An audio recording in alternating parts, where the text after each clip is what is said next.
this country, 13 young people are murdered. The same homeboy that tried to help me out.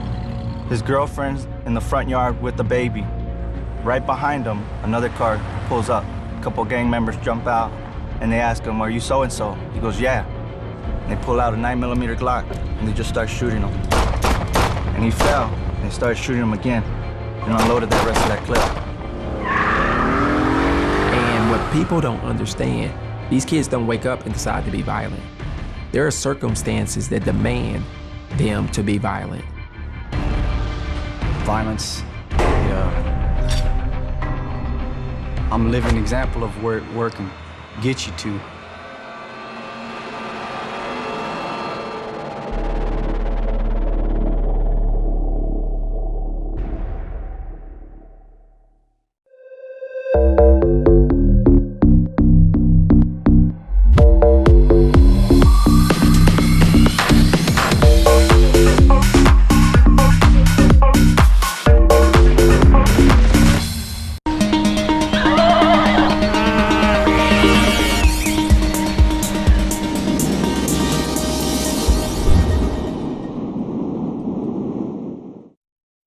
It's 10 o'clock, live from central London. This is RT UK.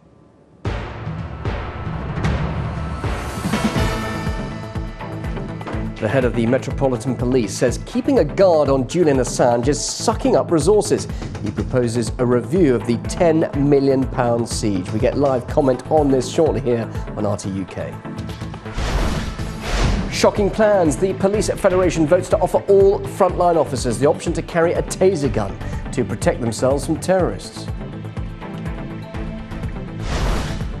Ahead of tomorrow's crucial peace talks in Minsk, reports emerge of a consensus that a military solution in Ukraine is off the table. And as global debt approaches $200 trillion, is another financial crisis about to hit us? David Cameron doesn't think so. He's telling businesses to pay their employees more.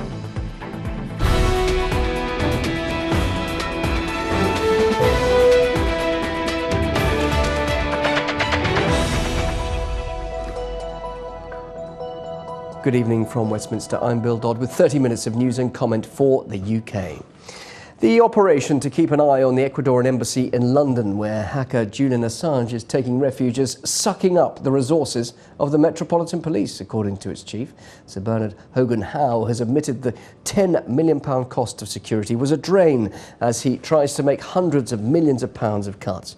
Assange has been in the embassy since 2012. He refuses to be extradited to Sweden to face allegations of sexual assault, charges he believes to be a pretext for deporting him to the United States, where he could face prosecution for leaking military secrets. Well, it isn't just the police who are missing out on what is now believed to be that cost of over £10 million. Nearly 8.5 million meals for the needy could be paid for with that, or 40,000 hospital beds for one night. £10 million could also pay for educating 18,000 children for a year and nearly 500 teachers to teach them. Meanwhile, Ecuador continues to champion Julian Assange, and it has announced it will host an event at the UN to discuss his rights. A team of Ecuadorian lawyers has already recommended that Sweden limits his period of pre-trial detention and streamline international cooperation on the case, because Assange holds refugee status in the South American country. Harry Fear reports now from outside the Ecuadorian Embassy. The Met Commissioner this morning revealed on national LBC radio that the police operation guarding the embassy here in plush Knightsbridge is under review, admitting it's sucking resources. The round-the-clock besiegement has drained over £10 million from the force's diplomatic protection budget since summer 2012, with millions of pounds being spent on officer overtime. Around £10,500 a day is being spent on the police mission, with police officers constantly on standby to arrest Assange under any circumstances. That figure has been described by London's Deputy Mayor to Policing as eye-watering. Now, having previously tacitly threatened to storm the embassy, the UK's positions now that it looks to Ecuador to bring an end to what it calls this difficult and costly situation. While Ecuador, which granted asylum to Assange since summer 2012, has tried all kinds of diplomatic efforts. The latest initiative is set for the end of March, assembling a kind of human rights summit, including a team of lawyers to look at the complicated legal mess that is Assange being trapped here. Now, Sweden, which wants Assange extradited from the UK to Sweden to face questions over sex crime allegations, is currently reviewing one of numerous Ecuadorian proposals to resolve the diplomatic tangle. Now, last summer, Assange said he'd be leaving the embassy soon, but on this, the 966th night, he's still inside with his health deteriorating and 8 Met police officers still outside. Investigative journalist Tony Gosling joins me now live from Bristol. Tony, what are the police to do? He is a wanted man. They can't just simply walk away, can they?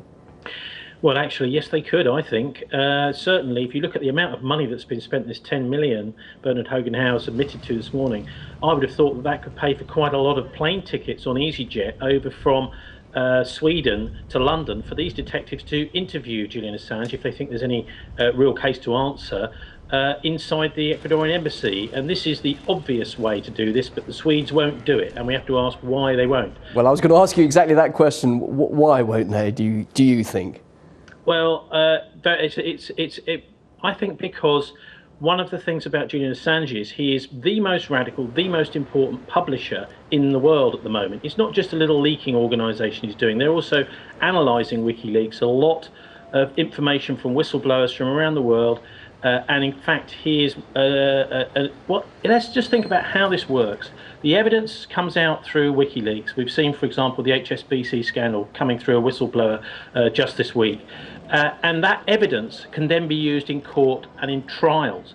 Now, we're talking about serious war crimes, some of which as serious as were tried in Nuremberg back after the Second World War, of people like George Bush and Tony Blair. These Western leaders have been responsible for the deaths of hundreds of thousands of innocent people, the displacement of millions of people, and Julian Assange is the man who's been publishing and leaking information about that could be used in court against them. And it's not that it just could be used in court, it has been used in court, for example, in Malaysia, where they have been tried for war crimes. So if Bush or Blair go to Malaysia now, there's every chance that they'd have the handcuffs on them as soon as they stepped off the aircraft. But he's wanted by Sweden. He's wanted by Sweden. Not those trials happening. But Tony, he's wanted by Sweden. He's got to face sexual charges.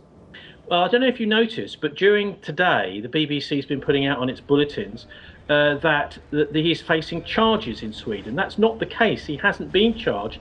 And I would ask anyone that thinks that Julian is guilty to have a look at the ABC Australian TV documentary called Sex, Lies and Julian Assange. It's a very good documentary, and it goes into what exactly happened on Friday the 20th of August 2010 over in Sweden.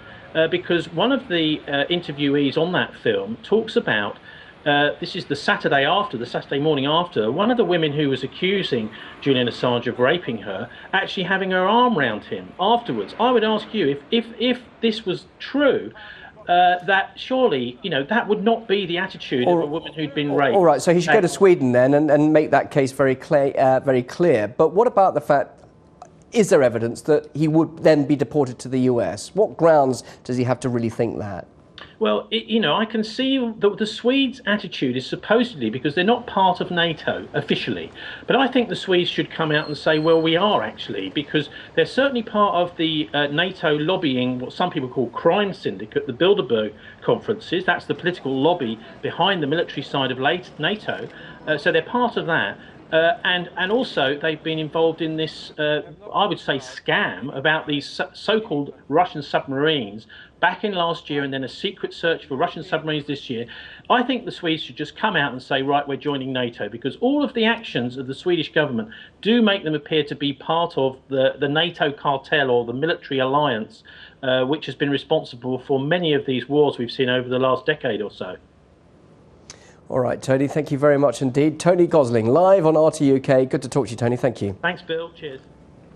Embassy guard duties aren't the only drain on security budgets.